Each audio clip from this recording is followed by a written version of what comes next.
There's a common misconception that volunteers have no rights as they are not employees, and also that organisations have no responsibility for their volunteers. This presentation will help you understand what your responsibilities are to your volunteers. Law is what you must do as a statutory requirement. Good practice is what you should do to minimise risk. It goes beyond a minimum requirement and has a positive impact. Good practice is important when involving volunteers. It helps ensure that volunteers are treated fairly and equitably and makes you a good organisation to volunteer for. It also helps with retention. Volunteers have a right to have their information kept confidential. Volunteers have rights under the Health and Safety at Work Act 1974. And volunteers have a right to a duty of care. Until more is known about GDPR and the implications for your organisation, I would heartily recommend following the current guidance for volunteers in the Data Protection Act. Only collect information that you need for a specific purpose.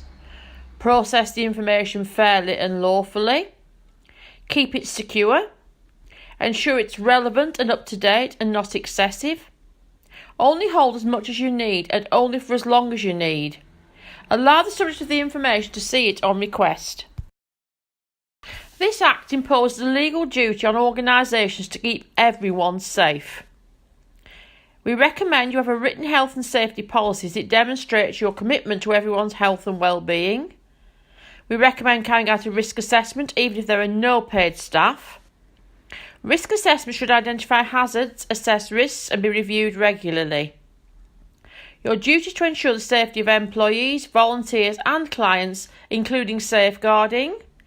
Breach of health and safety is a criminal offence. Even though you are not obliged to have a health and safety policy or carry out risk assessments, if you do not have paid employees, it's good practice and important to take steps to demonstrate that you will protect your staff, your volunteers and anyone using your service. Harsher sentences have been introduced for breaching health and safety law, including larger fines and prison sentences.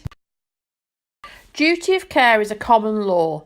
It applies to individuals and organisations. There is a requirement to avoid causing injury or harm. It's possible to sue for damages under this civil law, and breach of duty would have to be proven. Safeguarding would most likely come under duty of care. Generally, a duty of care arises where one individual or group undertakes an activity which could reasonably harm another, either physically, mentally or economically. In January 2011, the Court of Appeal confirmed the Equality Act does not apply to volunteers in the same way as employees, and ruled volunteers without contracts are not covered by anti-discrimination legislation for workers. It said that to be protected by anti-discrimination legislation, an individual must have a contract and that a wage is highly relevant.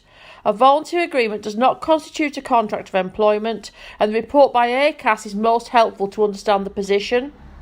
An Equality and Human Rights Commission (EHRC) statement that a volunteer should be considered by organisations as if they are providing you with a service has yet to be tested in the courts.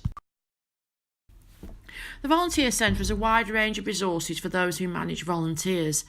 These range from sample documents, information sheets, we can give you links to online resources, and also potential networks that may help with your volunteer management where you can connect with other people who manage volunteers. There's no such thing as a silly question when you're involving volunteers, and we're more than happy to help you if we can. Please do get in touch and we'll do our best to help. Here are our contact details, email, direct phone number, and also our Facebook and Twitter feeds.